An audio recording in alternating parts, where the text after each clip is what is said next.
అస్సలాముఅలైకుం guys, నమస్తే, జై Shriram, praise the lord. Welcome back to my YouTube channel. నేను మీ భాష. ఈరోజు మనం కొత్త టాపిక్తో అయితే వచ్చేసాం. టాపిక్ పేరేం తెలుసా? సోషల్ మీడియాలో ఉన్న ఎదవలు. సో ఈ రోజుల్లో చూశారు, సోషల్ మీడియా, యూట్యూబ్ కానివ్వండి, ట్విట్టర్ కానివ్వండి, అండ్ ఇన్స్టాగ్రామ్ కానివ్వండి, ఏ యూట్యూబ్ ఛానల్, ఏ ఇన్స్టాగ్రామ్ ఛానల్ ఎందులో చూసినా కూడా ఈ కుల మతాల వీడియోలు, ఎదవలు వాళ్ళ ఆచారాల గురించి, వాళ్ళ పద్ధతుల గురించి, ఏవైతే వాళ్ళ ధర్మాల గురించి వాళ్ళకే సక్రంగా తెలియదు, వచ్చి యూట్యూబుల్లో, ఇన్స్టాలలో ఏదేదో మాట్లాడేసుకుంటుంటారు. ఈ మధ్య ఇన్స్టాగ్రామ్లో నాన్ స్టాప్గా ఒక ఐడియా అయితే ప్లే చేస్తున్నా. వాళ్ళిద్దరు ఏంటంటే వైఫ్ అండ్ హస్బెండ్.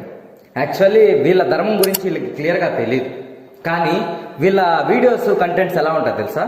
ఇతర గౌరవాల్ని అగౌరవపరుస్తూనే ఉంటాయి. ఒక ID like queen of devil అని, క్వీన్ ఆఫ్ కింగ్ అని సంథింగ్ ఏదో ఐడీస్ ఉన్నాయి, మీకు మెన్షన్ చేస్తాను, చూసుకోండి వాళ్ళ ఐడీస్లో. వీళ్ళు